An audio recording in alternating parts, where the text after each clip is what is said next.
here. Okay, so it's recording. Perfect. And I do have a note taker in here as well. That's like a backup recording.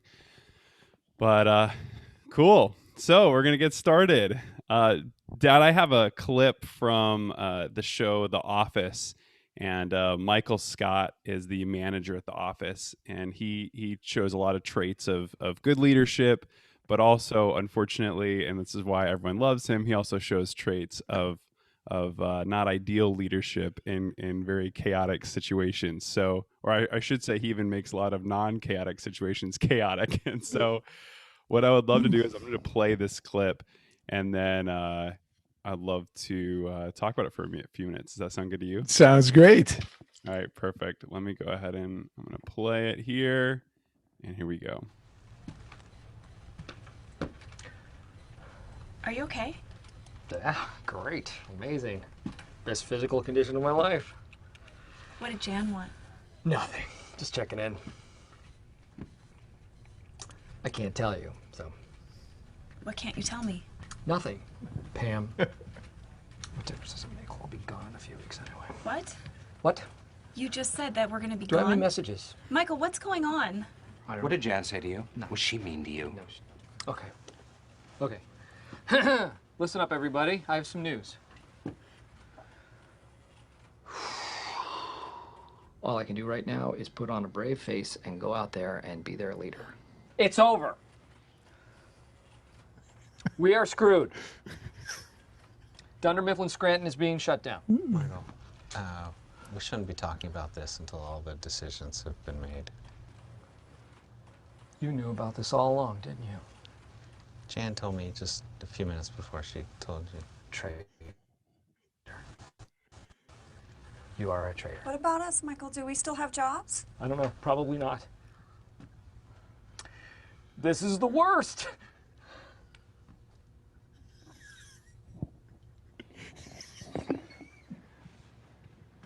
So, this has been great. So let's get back to work and do the best job that we can.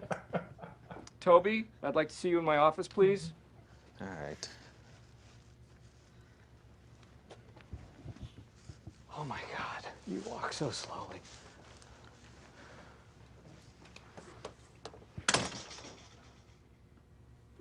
All right, so we could kind of stop it there. So, what are your thoughts? I think the reason why we laugh so heartily at Michael Scott is I think there's a degree of which there's elements that we probably have stumbled into that arena at different times in our lives. And as we look at Michael Scott as he personifies the worst of it, we can laugh at it, but with a certain measure of, ooh, it may be personal reflection at some subconscious level. That's funny. Yeah, he I just need to put on a brave face and really, be the rock for them. And then of course he does the complete opposite right in the moment. He creates total chaos and insecurity. And then he says, let's just do a good job of the rest of this day or week. And it's just so contrary to reality. Yeah, exactly. So, for those who don't have the full context there, basically he gets a rumor that the branch might be shutting down. The irony of it is, by the end of the episode, it's actually another branch that's shutting down, and his is absorbing that branch. And so, he just creates, everybody is just literally, one of the guys starts auctioning off all of his office equipment and starts selling it on like Craigslist. Another person, some people are celebrating, and then of course he has to get the culture all back on the right track. But what would, in times of chaos, let's say we do get crazy news like, the branch is shutting down or this is happening. What's the first thing that you would suggest a leader should do in that moment? Yeah. When it's chaos, I think there's something about a metaphor that comes to my mind is it communicating that the ship is going to stay upright, that there's somebody at the helm and that in the midst of the storm and the threat to what's happening to the team or the passengers on the boat is that there's a direction, there's movement, and with the hope that we're going to get through this. That I think especially when for an example, on the example of the skid is the clip is that you have these people that are so threatened, and there's so many unknowns. I think getting data, having the opportunity to gather the data to understand what's happening, but then to assure them that, hey, there's a storm and we're going to get through this, and I'm here, I'm not abandoning ship. I think some of that type of metaphor that at least comes to my mind. And in life, we have those situations, whether we don't make a sale, or there's a budget cuts, or all these different things that we deal with. Is there a clarity that in the leadership that says, what, I'm not going anywhere. I'm here. I'm part of this with you, and we'll make this through this storm that it's hitting us right now. Yeah, that sounds like such good advice. When do you? One of the things that is a discussion that I have with a lot of business owners is this idea around transparency. And transparency being a good thing, so you can show everyone so they can make their own decisions and all this kind of stuff. But then there's this almost like there's a difference between transparency and oversharing, or I should say sharing too prematurely. You mentioned the point about gathering data. What does that trade-off look like? Because Michael Scott, he literally got the message and he just walks right out, and he's already, with Pam, you saw at the beginning. Yeah.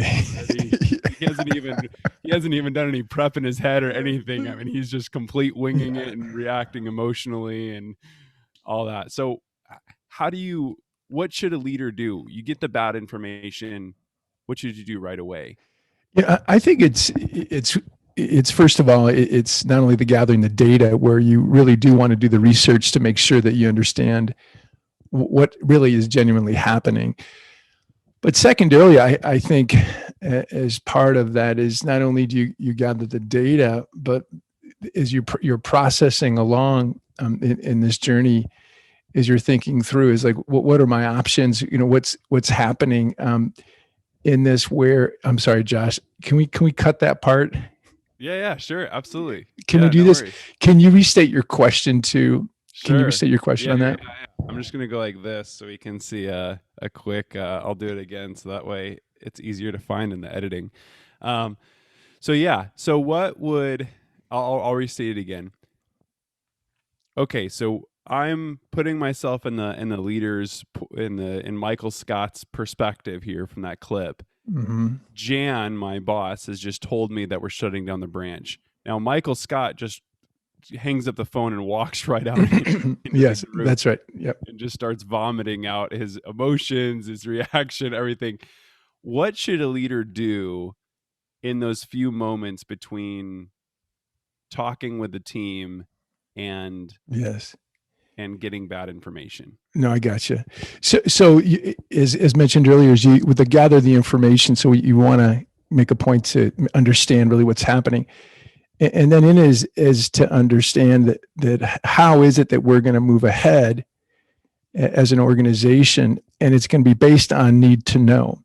It's who needs to know at what level, and it's going to start with a smaller group and then have those concentric circles work its way out. So initially, it's going to be gathering data, and then based on who needs to know is on a need to know basis. How do you communicate what's happening with a smaller circle, the decision makers, and then those who are impacted at a larger level, and until the whole organization begins to understand and where's the direction and where the changes. So I think it'd be a need to know basis, is that so there's transparency based on need to know, where you in any situation, like if you're in Michael Scott's case in the business, is that you'd want to have those discussions with your management or your middle management and your key position people, and then that would be expanded on those. And it's the same way in a family. Like if you're in a family situation and there's crisis in a family, you're going to have that discussion as parents. You're not going to just pull your children in as their toddlers or as their middle schoolers, and all of a sudden say, we're moving tomorrow because, dad just or mom just accepted this job across country, but you're going to have those discussions first on a need to know basis and then incorporate others as appropriately. Mm. Wow, that's really interesting. So I know we saw some of the consequences and kind of what unfolds with that skit. What are some of the consequences though in real life when we add and I'm thinking just to give an example. So I heard recently I've been doing consulting with a very large company. They're a part of the 37th largest company in the world. So they're a massive company. And it's this team is about 130 people, and they have these all hands meetings, which right now is 130 people on Zoom. It's just a ton of people on Zoom, and they share basically that we're always running out of cash is kind of one of the topics that, and they say that, and it's kind of, it turns into this, we need to work harder, everybody, because we're running out of cash. In your mind, what are the consequences of sharing that with the whole company, where you've got people that frankly have nothing to do with increasing the cash or selling business or driving sales or doing anything that would actually touch that? Their role in their world is making sure that the boxes fit on the shelf correctly. They're completely removed from that. So what are the consequences of oversharing and not maintaining a need to know level of transparency? Mm-hmm. Well, I think one is it affects, potentially it affects the performance of whatever we're asking.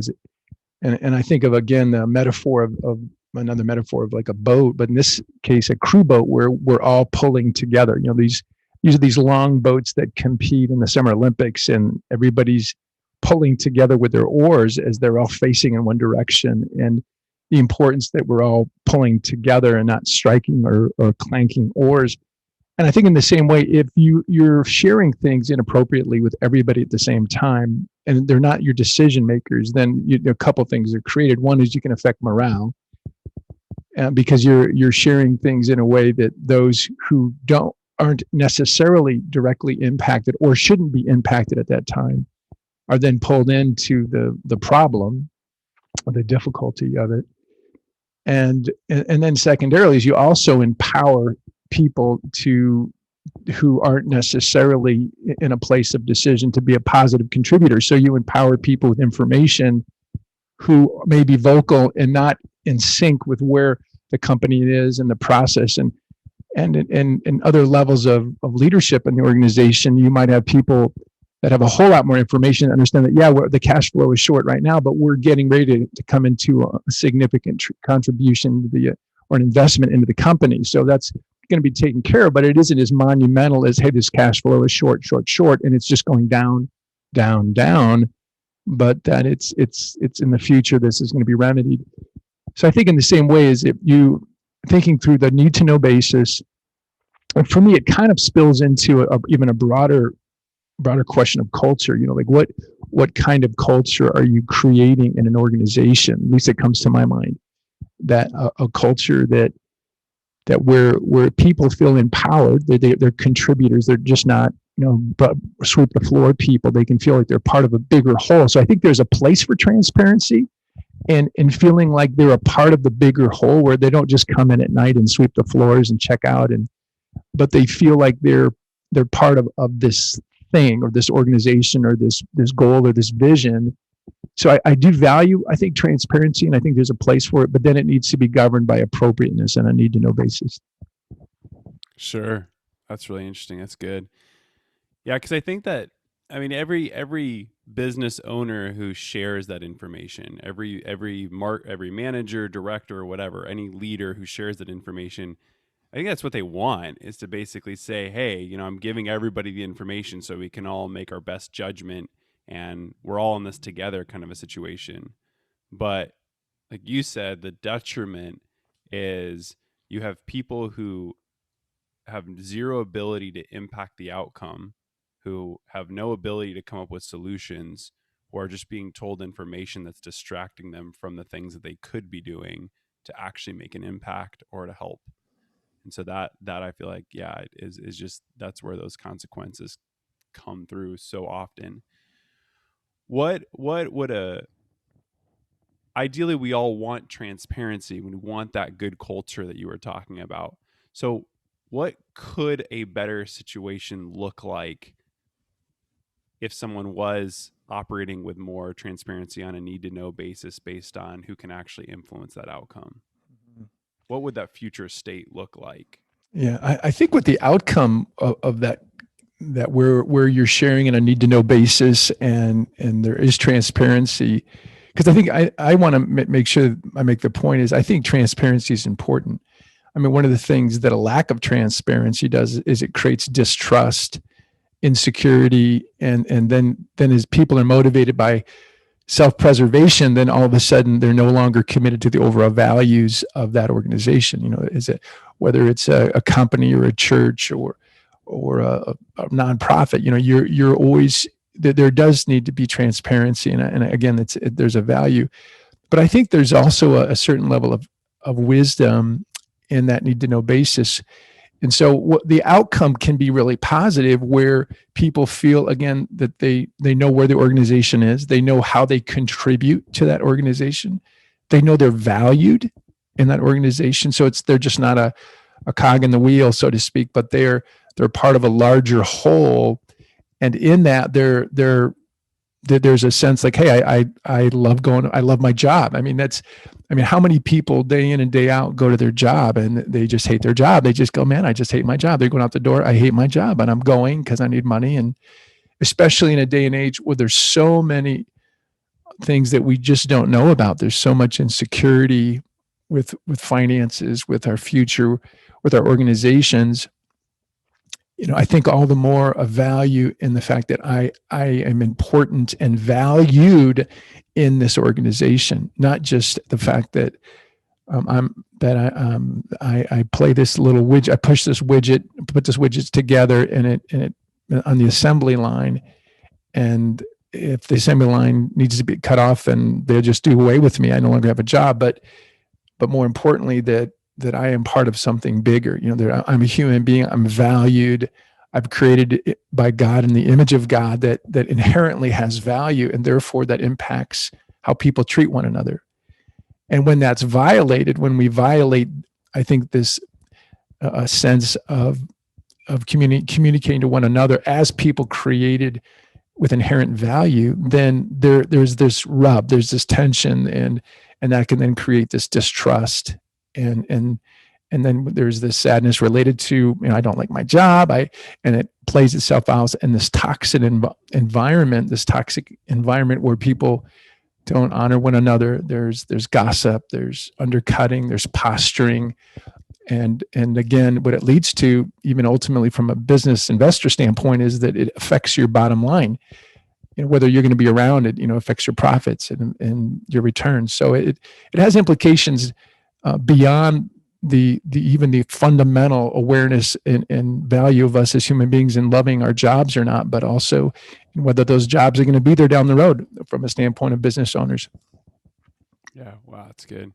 What would be some immediate steps? Let's say I'm a business owner who's thinking through, what, I might be a little bit too transparent with people that don't need to know certain data, but I want that culture of transparency, and I want that culture of value where everyone feels valued and like they're important and meaningful. So what would be an immediate next step for someone that they could do when there isn't chaos, their branch isn't shutting down like Michael or something like that?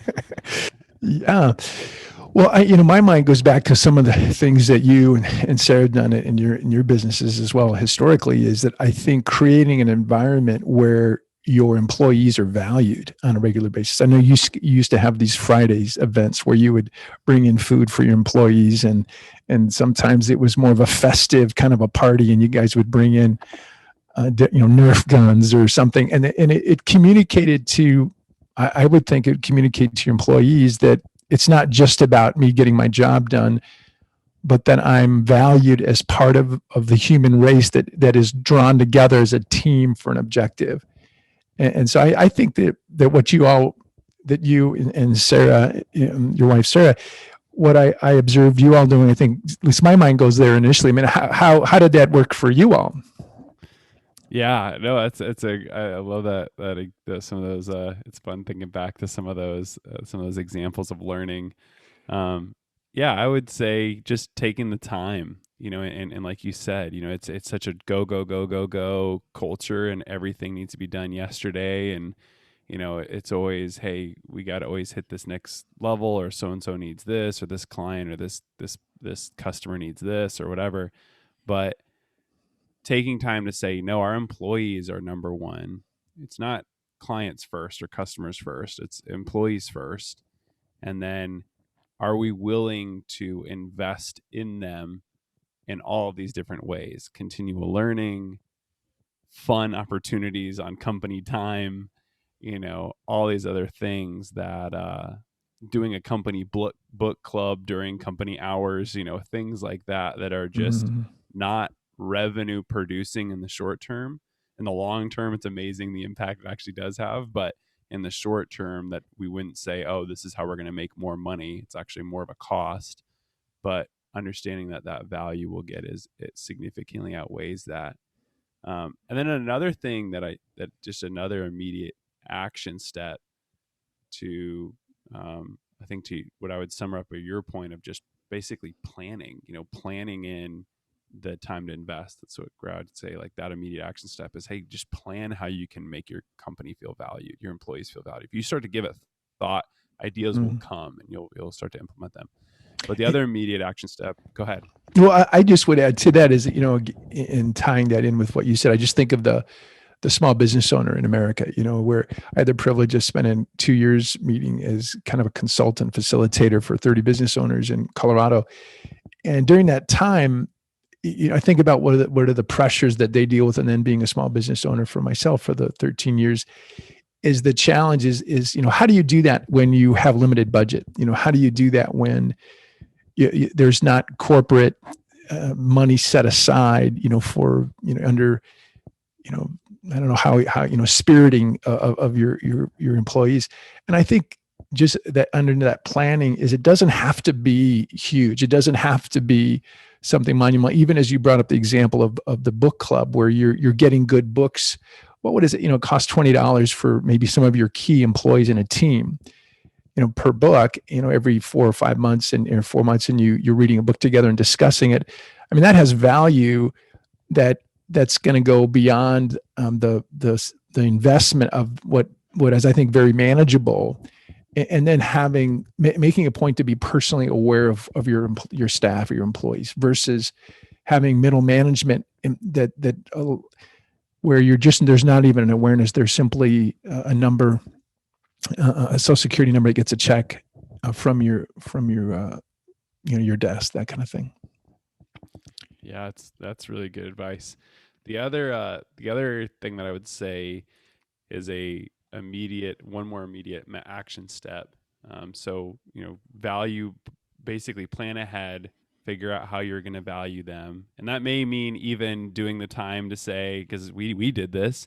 How much time does a book club take? What's our hourly that we're paying these people off when we factor it from what we're paying them in a salary, and are we willing to invest $1,000 every week in their learning, or $1,000 every month, depending on the frequency or whatever, because that was the true cost of the company, right? Is this when you factor in, hey, we've got 10 people in this book club and we're all paying them this much per hour, and the book club takes 2 hours, this is the cost. So planning that and thinking that through, and then being okay with budgeting that. The other, if you haven't already done this, is truly to know who needs to know. You need an org chart. You need the ability to say, it can't be almost everyone's reporting to me, and therefore I'm just going to share information out to everyone and hope for the best. But it needs to be a clearly defined, when we have financial issues and financial issue information, the only teams that really need to know are finance and accounting, and then maybe the head of sales to talk about pipeline and increase and all that kind of stuff. But that understanding the way the org chart looks and plotting out basically the if then statements of, if we have a financial issue, this is who the team is that's going to know about it. If we have a personnel issue, this is the team that really just needs to know about it. Really mapping that out is key for that. When chaos happens, what's the plan I need to step, just like a fire drill, right? The reason why we did fire drills is because in case of a fire, everyone knew how to exit. What are some, along those lines, Dad, what are some of the things, even for, let's say, like even a nonprofit sector that may not say, hey, we have a defined org chart always? I mean, ideally they would, but what are your thoughts about basically that structure of the team, even in a nonprofit focus? No, I think it's real similar. I mean, for a nonprofit, and much of my background, whether it's in coaching or whether it's ministering within a church context, is, you have responsibilities and you have an org chart, for all practical purposes, that you function in it. Now the challenge is how do you implement what, Judeo-Christian values, biblical values, in that context where it's not a corporate default posture, where but how do you create a culture of grace, which I think is very practical in the marketplace as well, is that a culture where there is a win, a collective win, in an environment where people understand grace. And grace by definition is a feeling and understanding that you are valued and loved despite your worst failure, despite, failures, despite of really kind of who you are in a sense. And so what it provides for is an environment where the best of which we are can come out, because there's freedom. It's not strapped down by other limitations and fears, but it's a real, I think there's a lot that could be thought through and applied under this whole environment of grace, or this win culture, that where, yes, there's accountability in that, but it overflows into this environment where, that even in a nonprofit or whether it's in a corporation, that people sense that I am valued as a human being in this organization. And then also there's freedom even to fail, because without a freedom to fail, there's very little progress, because you're not going to try different things. You're not going to step out and risk. And if there's no risk and no courage, there's no advancement in any organization. So I think there's a lot to say about understanding this inherent grace culture, this inherent win culture that says, I value you. I want to give you freedom to even fail. And at the same time, the other side of that is, and I know we've kind of tangented somewhat, but I think the other side of that, I think this is important, is there's accountability with that. That doesn't mean that you fail indefinitely and there's like whatever you do is fine. No, there's accountability with it. There's conversation with that. Is, one of the things if we fail and it fails miserably, we try one thing. One of the things we learn is, let's not do that again. So what did you learn from this? Don't do that again. I think it's probably, or maybe we need to tweak it, and try a little addendum or aberration of it, and see that. So I think there's something to say about that. And I know it's somewhat tangential, but I think it's connected. No, for sure. That's great. Well, Dad, I think this has already been an awesome conversation about just transparency and how to share information. Any just immediate, as we're closing off this episode, any immediate action steps, thoughts that you would say, hey, just bulleted, this is what, if you're listening to this and this is kind of hitting home with you, this is just an immediate step you should just take from if this is something that you feel like, hey, we want to actually make a better need to know culture, so we're not causing chaos inside our organization. I think as you've already shared, is that I think having an org chart where that need to know is determined and understood by whoever's a part of the organization, is that whether it's in a church where you have a leadership board, or whether that's in an organization where you have management teams, and so you have that org chart is clear. And then I think there's regular priorities. It's one thing to have it on paper, it's another thing to say we're actually going to commit ourselves to regularly meeting. So we meet even if we don't feel like there's a lot to share, but there's that commitment to communication. And then in addition to that, I would think that then creating a culture where the overall win is understood, that the overall win is understood in such a way that as you meet and as you communicate, that all is going to facilitate an overall objective of saying, okay, this is what we're after. This is what we want to accomplish. So even in the need to know, it has an objective at the end result of that. That's awesome. Cool. Well, this has been a fun conversation. The next topic that we're going to jump into is what does it look like to build a grace culture and to basically win in a grace culture. So if this has hit home for you, check out the next episode because we're going to be jumping right into what it looks like to build a grace culture. Dad, really enjoyed the time. This was a blast. My joy. Thanks.